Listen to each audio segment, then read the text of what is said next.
तटस्थ वक्रों की विशेषताएं। पहली विशेषता, तटस्थ वक्र का ढाल ऋणात्मक होता है। जैसा कि हमने लास्ट वीडियो में पढ़ा था कि तटस्थ वक्र है उसका ढाल कैसा होता है, ऋणात्मक होता है। ये क्या होता है, तटस्थ वक्र बाएं से दाएं नीचे की ओर गिरता हुआ होता है। ऐसे ही बनाया था ना हमने तटस्थ वक्र IC, ठीक है। तो तटस्थ वक्र बाएं से दाएं नीचे की ओर क्या होते हैं, झुके हुए होते हैं। इसका ढाल कैसा होता है, ऋणात्मक होता है, जो कि समान संतुष्टि के स्तर को, इसके जो वस्तुओं के विभिन्न संयोग है, तटस्थ वक्र के जो विभिन्न बिंदु हैं वो कि क्या दर्शाते हैं, समान संतुष्टि के स्तर को दर्शाते हैं।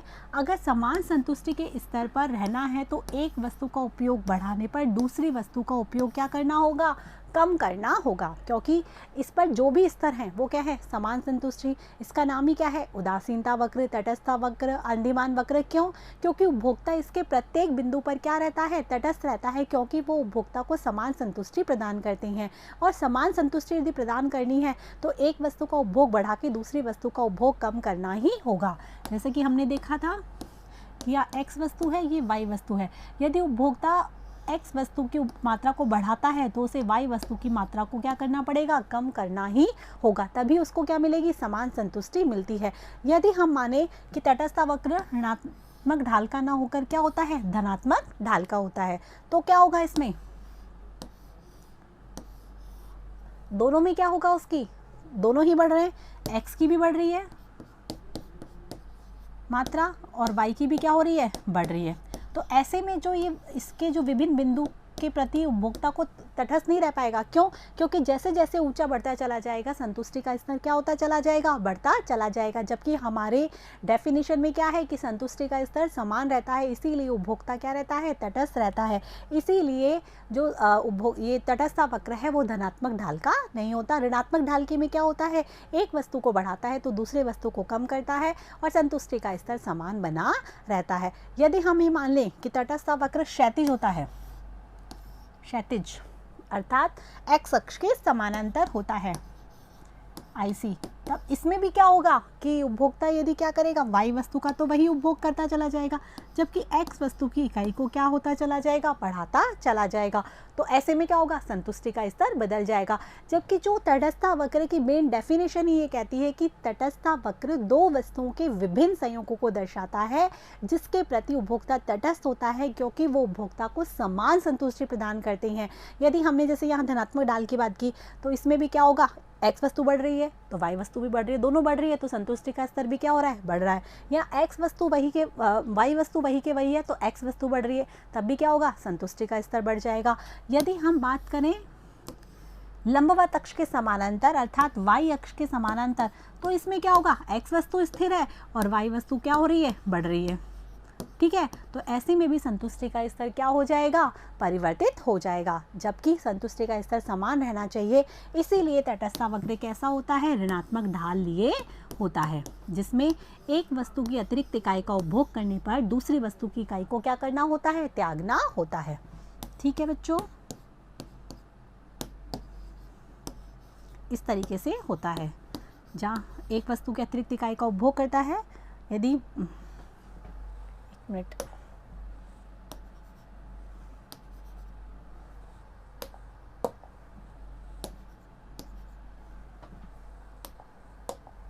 एक वस्तु की यदि अतिरिक्त इकाई का उपभोग किया जाता है, ये आएगा y2 और यहाँ पर आएगा y1 और ये आएगा y1। एक वस्तु की अतिरिक्त इकाई का उपभोग किया जाता है तो दूसरी वस्तु को क्या किया जाता है, त्याग दिया जाता है, तभी ये जो विभिन्न संयोग है इस पर संतुष्टि का स्तर समान होता है।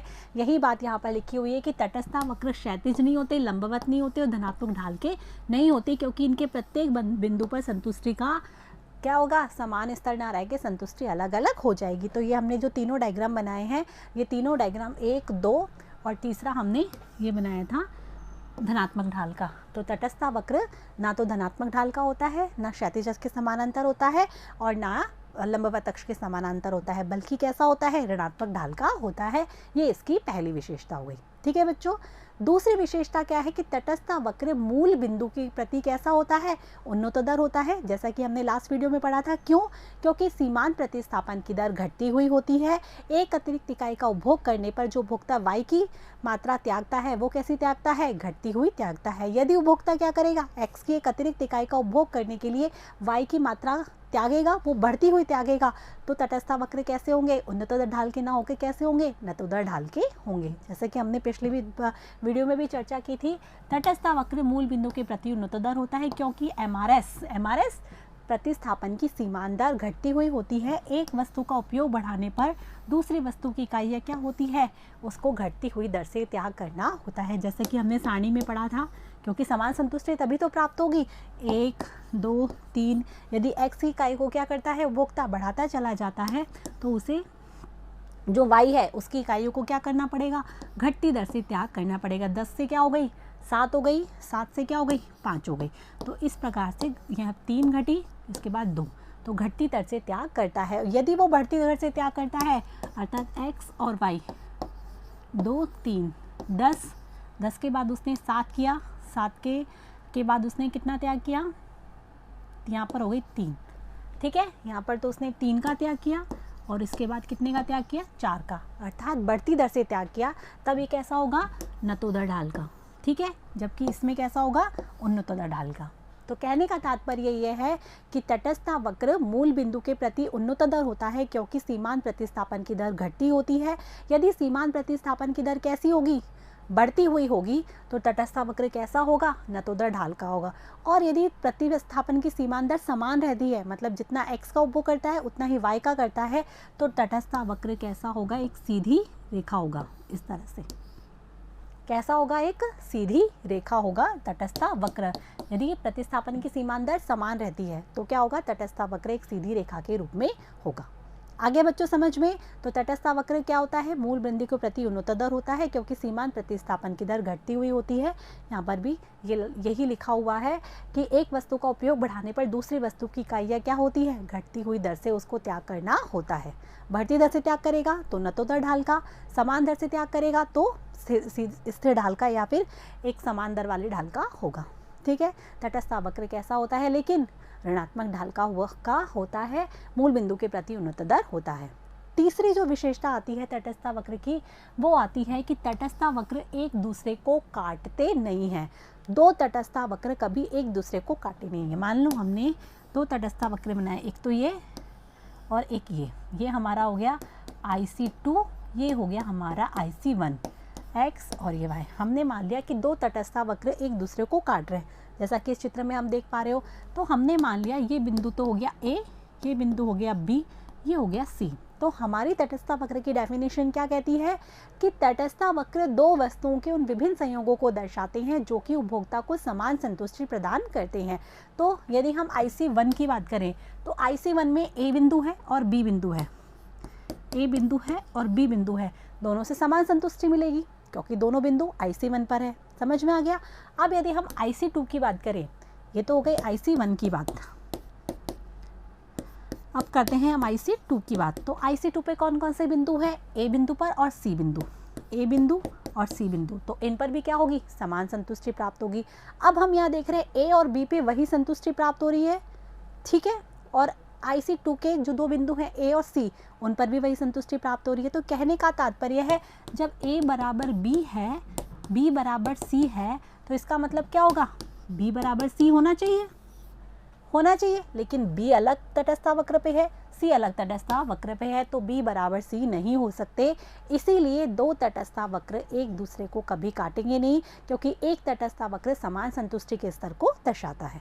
आगे बच्चों समझ में, यही लिखा हुआ है कि क्योंकि तटस्थ वक्र का प्रत्येक बिंदु संतुष्टि के समान स्तर को बताता है, किंतु यदि दो तटस्थ वक्र एक दूसरे को काटते हैं तो कटाव बिंदु पर संतुष्टि का स्तर क्या होगा, अलग अलग होगा। ये जो बिंदु है इस पर IC1 के अनुसार अलग संतुष्टि का स्तर होगा और IC2 के अनुसार अलग संतुष्टि का स्तर होगा, जो कि पॉसिबल नहीं है। ठीक है बच्चों, तो इसीलिए इसकी तीसरी जो विशेषता है वो क्या है कि दो तटस्थ वक्र एक दूसरे को काटते नहीं है। आ रहा है ना समझ में।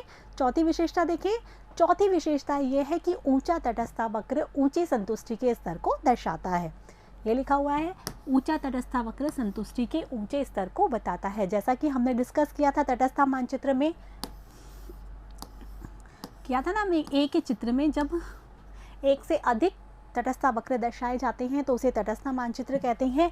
ये हो गया IC1, IC2, IC3 और IC4। ठीक है, तो यहाँ पर जितना ऊंचा तटस्था वक्र पर हम जाएंगे उतनी अधिक संतुष्टि के स्तर को दर्शाएगा, और उपभोक्ता ऊंचे से ऊंचे तटस्था वक्र पर पहुँचना चाहता है क्योंकि वो संतुष्टि के अधिक स्तर को दर्शाता है। अब IC4 से यहाँ पर अधिक संतुष्टि मिल रही है, IC3 से उससे कम, IC2 से उससे कम और IC1 से सबसे कम संतुष्टि का स्तर प्राप्त होगा।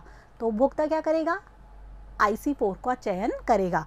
लेकिन इसके बारे में हम आगे जानेंगे कि किस प्रकार से उपभोक्ता के संतुलन के हिसाब से जो उपभोक्ता कौन से IC का सिलेक्शन कर पाता है।